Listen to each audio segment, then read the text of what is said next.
It's not a short list. Not a short list. More than a dozen, though, I think I'd heard you say in another interview. I believe so. That's probably a good assumption. Breaking. Grand jury in Trump Georgia probe recommends multiple indictments. It is not a short list, says foreperson Emily Kors. Did you recommend charges against Donald Trump? I really don't want to share something that the judge made a conscious decision not to share. I will tell you that it was a process where we heard his name a lot. We definitely heard a lot about former President Trump, and we definitely discussed him a lot in the room.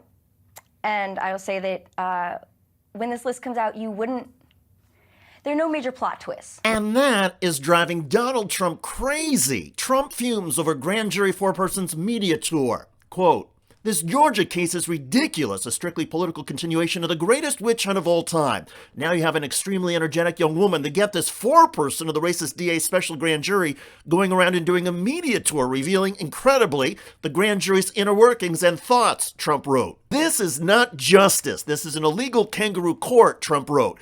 "Atlanta's leading the nation in murder and other violent crimes. All I did is make 2 perfect phone calls." I just want to find 11,780 votes, which is one more than we have, because we won the state. Later, saying to the Republican Secretary of State, Brad Raffensperger, "And there's nothing wrong with saying that, that you've recalculated." Donald Trump put out a statement last week about the partial report that the judge did release, the pages that he did. And the way that he described it is he said that yet your report means total exoneration for him, is how he put it in his statement.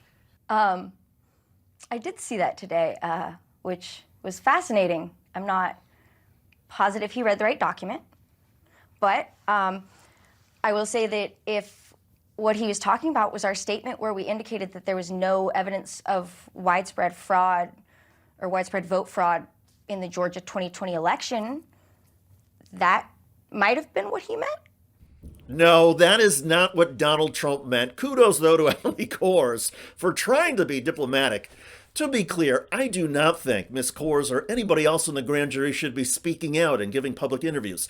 It turns a deadly serious investigation into something of a spectacle, even though Kors tried to keep from providing grand jury details that have not yet been released. Nonetheless, the future of the legal proceedings in Georgia is now on the shoulders of Fulton County District Attorney Fani Willis. If she chooses to indict one person, or a dozen, as the grand jury foreperson suggested, are vulnerable, the evidence and the law will be detailed for everybody to see. A decision from the Georgia DA is said to be imminent, and that explains why Donald Trump is lashing out and going nuts. In the Georgia investigation, he's facing a slow but steady drip of damning reports and fevered anticipation.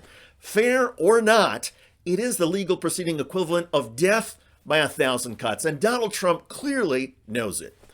By the way, one of Donald Trump's strongest supporters in Georgia is Republican Congresswoman Marjorie Taylor Greene. She detests foreigners, and we have unearthed some of the most outlandish bigotry that she has spewed in recent years. You stay over there in the Middle East. You stay there and go to Mecca and do all your thing.